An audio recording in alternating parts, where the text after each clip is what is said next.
J'ai commencé la photographie lorsque j'étais en études à la faculté des arts d'Amiens, mais plutôt de mon côté en fait. J'avais la théorie photographique, mais la pratique, je l'ai vraiment faite à côté. J'ai commencé à travailler sur moi-même par le biais de l'autoportrait. Je faisais des photographies de mon visage, de mon corps. Je travaillais beaucoup sur la lumière. Des photos très contrastées. Par la suite, j'ai commencé à exposer. J'ai intégré une galerie aussi. Et un ami avec qui j'étais en faculté des arts a ouvert son propre centre d'art à Esfahan en Iran.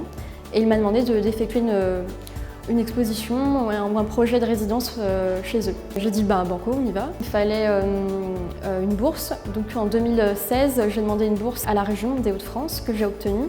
Et je suis partie en 2017, quelques mois en Iran. J'ai pris mon appareil, je me suis promenée. Dans la ville comme dans la campagne, dans les terres, dans les montagnes.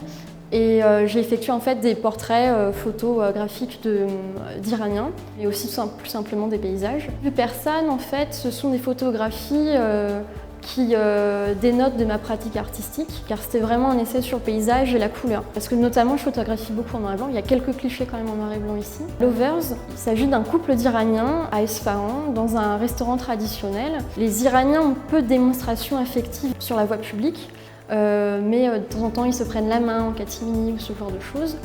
Et ce que j'ai trouvé très mignon, très beau, c'était ce petit couple qui parlait à voix basse, qui se tenait la main.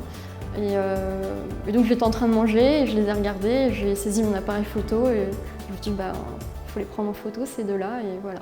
J'ai d'autres photographies comme les montagnes arc-en-ciel sur l'île d'Ormuz. Voilà, c'est une photographie très en contraste, très en lumière, très en couleur, pour montrer en fait les paysages insoupçonnés qu'on ne peut même pas imaginer d'Iran. Sartip House. Donc Sartip en fait en perse ça veut dire officier de mémoire. En plein Esfahan, en fait il y a des très vieilles maisons qui ressemblent à des petits palais en fait et avec des enclos pour les bêtes. Au plein cœur de cette ville, il y avait cette maison cachée que des amis m'ont montrée et qu'on a été photographier un peu en mode urbex. Ces espaces abandonnés qui sont riches d'histoire, on peut s'inventer des histoires concernant des personnes qui ont habité ici. Il y a une vraie scène contemporaine iranienne depuis 10 ans qui est exposée en art contemporain, notamment en photographie.